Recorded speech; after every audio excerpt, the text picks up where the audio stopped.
রঘু ডাকাত 100 কোটি টাকার cinema. Hey guys, welcome to my channel. আমি মহারাজার। এখন আমরা কথা বলবো এই বিষয়টাকে নিয়ে। বন্ধুরা, রঘু ডাকাত দেখে কাদের কাদের মনে হতে পারে যে এটা 100 কোটি টাকার সিনেমা বা রঘু ডাকাত 100 কোটি টাকার সিনেমা, এই কথাটা শুনলেই এক কথায় মাথার উপরে তো একটা বাজ পড়ে যায়। বাপরে, কি বলছে রে ভাই! 100 কোটি টাকার বক্স অফিস কালেকশন আসে না 100 কোটি টাকার সিনেমা বাংলা থেকে? তো বলে রাখি যে যিশু তো একটা কথা বলেছিল না, যে সাউথ কোনো দিন পারবেই না বাঙালিদের মতন সিনেমা বানাতে। কেন? কারণ সাউথ বা বলিউড ওরা কল্পনাই করতে পারে না এত কম বাজেটে বাংলা সিনেমা হতে পারে, বা সিনেমা জিনিসটা হতে পারে এত কম বাজেটে, এটা ওরা কল্পনা করতে পারে না। সেখানে দাঁড়িয়ে জাস্ট ওদেরকে যদি বলা হয় খাদানের বাজেট, ওরা অবাক হয়ে যাবে, ওরা দেদার দৌড় দেবে, ওরা পায়ে প্রণাম করবে এসে, যে ভাই কী করে বানালে 6 কোটি টাকা একটা সিনেমা বানাচ্ছ আজকের মার্কেটে দাঁড়িয়ে এরকম একটা পরিস্থিতিতে। সেই সিনেমা তো মানে ফিল লাইক মানে 60-70 কোটি টাকা। তো এটাই হচ্ছে ব্যাপার। এটা যিশুদা এখানকার প্রমোশনই বলেছে কিন্তু কথাটা।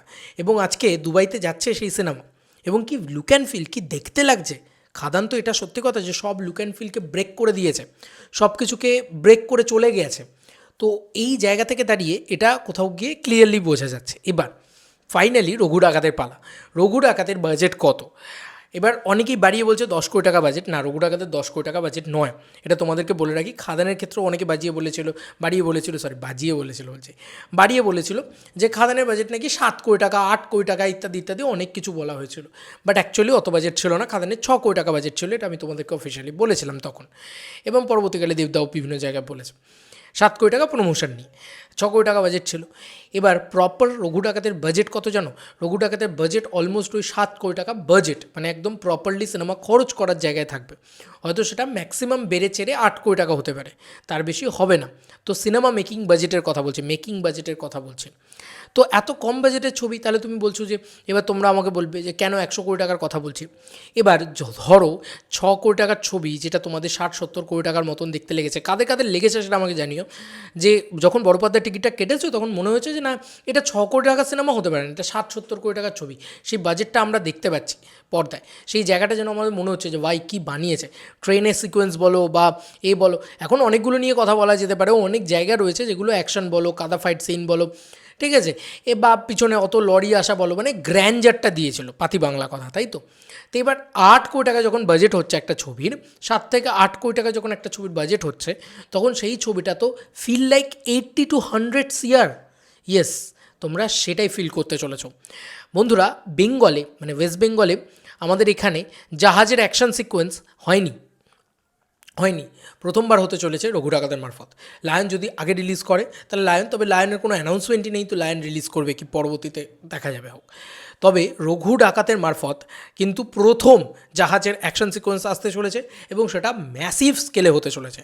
সেই ম্যাসিভ স্কেলটা তোমরা দেখতে পেতে চলেছো রঘু ডাকাতের মাধ্যমে। রঘু ডাকাতে বড় বড় সব ট্রাইবালস জাতি, বিভিন্ন জায়গা, গ্রাম, পুরো একটা মানে তুমি ভাবো এটা মানে একই সঙ্গে একই সুতোয় বাঁধা কিন্তু তখন বাংলাদেশও। তো পুরো মুর্শিদাবাদ থেকে শুরু করে, জঙ্গল থেকে শুরু করে পুরো ব্যাপারটাকে রিক্রিয়েট করা হবে। এবং সেখানে কিন্তু সাউথে গিয়ে বিভিন্ন জায়গায় শুটিং করার কথা রয়েছে। আউটডোরসও রয়েছে, আমাদের এখানেও আউটডোরস রয়েছে প্রচুর, সেগুলো রয়েছে। এবং আমাদের যে বাংলার যে বিভিন্ন বন জঙ্গল ইত্যাদি এরিয়া রয়েছে, সেখানেও কিন্তু প্রচুর জঙ্গল রয়েছে, যেটা তোমরা কিছুটা খাদানে দেখেছো। আরও মেজর ভার্সন তোমরা রঘু ডাকাতে, একটা বড়ো ভার্সন তোমরা রঘু ডাকাতে পেতে চলেছো। তো এই রঘু ডাকাত নিয়ে আমি যতটুকু যা শুনছি, আমি তোমাদেরকে এটুকু বলতে পারি যে রঘু ডাকাত যখন তোমরা 300 টাকা, 500 টাকা ইত্যাদি বড় বড় টিকিট প্রাইস দিয়ে যখন রঘু ডাকাত ছবিটা দেখবে, বা 900 টাকা তো ইনসিগনিয়াতে দেখবে অনেকেই। তো সেখানে আমি বলছি মানে আইনক্সের ইনসিগনিয়া, যেটা পুজোর সময় খুব বেশি করে হিট হয় আর কি, ওখানে রোজ হাউসফুল যায়।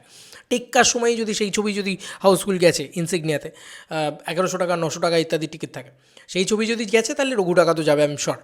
তো রঘু ডাকাত সেটা তোমাকে ওই ফিলটা দেবে যে না ভাই, আমি বাংলার প্রথম 100 কোটি টাকার ছবি দেখছি। এবং বাংলার বাইরে যে কোনো কাউকে এই ছবিটা যখন তৈরি হয়ে যাবে, তখন দেখানো তো হবে, মানে প্যান ওয়ার্ল্ড রিলিজ পেতে চলেছে একই দিনে। দেবদা বলে দিয়েছে শুধু প্যান ইন্ডিয়া নয়, এবার প্যান ওয়ার্ল্ড। তো একই দিনে যখন রিলিজ পাবে, তখন এই ছবিটা যখন বাইরের লোকজন দেখবে, তারা সিরিয়াসলি বলবে যে এটা এত কম বাজেটের ছবি, অসম্ভব, মানে এটার বাজেট অসম্ভব, এত কম বাজেট জাস্ট সম্ভব না। এই কথাটা কিন্তু আমার মনে হয় কোথাও গিয়ে বলবে। এটা তোমরা মিলিয়ে নিও আমার কথা, এবং তোমরা নিজেরাও দেখে বলবে ভাই, মানে যেভাবে সব সিনফিন রয়েছে, যেভাবে জাহাজের ডক সিকোয়েন্স রয়েছে, ডক অ্যাকশানস রয়েছে, জমিদার বাড়ির অ্যাকশানস রয়েছে, আরও প্রচুর অ্যাকশন সিকোয়েন্স রয়েছে রঘু ডাকাতের ভিতরে। খাদানে যদি 7টা অ্যাকশান মানে একশা সেট পিসেস দেখে থাকো, সে সিকোয়েন্স দেখে থাকো, আমি বলছি রঘু ডাকাতে 12টার বেশি দেখবে। রঘু ডাকাতে এতটাই বড় ছবি, এবং রঘু ডাকাতের ডিউরেশনও সম্ভবত বড় হতে চলেছে, মানে বড় বাজেটের ছবি শুধু তাই নয়, রঘু ডাকাত কিন্তু বড় ঘটনারও ছবি, মানে বড় ছবি আর কি, ইন দ্য সেন্স মানে 2 ঘন্টা 17 মিনিটের ছবি কিন্তু হবে না খাদানের মতন, বড় ছবি হবে আরও। তো যাই হোক, দেখা যাক তোমাদের আর কি মতামত এই এন্টার ভিডিওটাকে নিয়ে, জানিও কমেন্ট সেকশনে। আমি এখন থেকে বলে রাখলাম, আমি খাদানের সময় বলেছিলাম, অনেকে তখন বলেছিল এত ওভার হাইপ করে দিও না, এত হাইপ বাড়িয়ে দিও না, তারপরে দেখা যাবে এটা হবে না ওটা হবে না, এলেই বোঝা যাবে। তো এসছে, ঝড় তুলে দিয়ে গেছে। খাদান কিন্তু মানে বাংলা ইন্ডাস্ট্রির সবথেকে বড় ব্লকবাস্টারটা হয়েছে। খাদানের সময় বলেছিলাম যে বাংলা ইন্ডাস্ট্রি এত বড় ছবি দেখেনি। রঘু ডাকাতের সময় বলছি যে গোটা ইন্ডিয়াতে চ্যালেঞ্জ করে বলতে পারি এই বাজেটে এই ছবি কেউ বানিয়ে দেখাক, অসম্ভব, জাস্ট অসম্ভব। গোটা ইন্ডিয়াতে এত বড় ছবি খুব কম হয়, এবং যে ছবিটা হয়তো 400-450 কোটি টাকা দিয়ে দেওয়ার মতন ছবি, যেটা ওরা 400-450 কোটি টাকা দিয়ে বানিয়েছে, সেটা আমরা 7-8 কোটি টাকা অ্যাচিভ করতে চলেছি। ইয়েস বন্ধুরা, এত বড় কথাটা বলে দিলাম। বন্ধুরা, তোমরা স্কেল দেখবে, তোমরা মানে ভিজুয়ালস দেখবে, তারপরে কথা বলবে যে it is biggest film of Bengal industry, Magnum opus. তোমাদের কার কি মতামত ইন্টার ভিডিওটাকে নিয়ে জানিও কমেন্ট সেকশনে। চলো বন্ধুরা, নতুন কোনো ভিডিওতে দেখা হবে, বাই।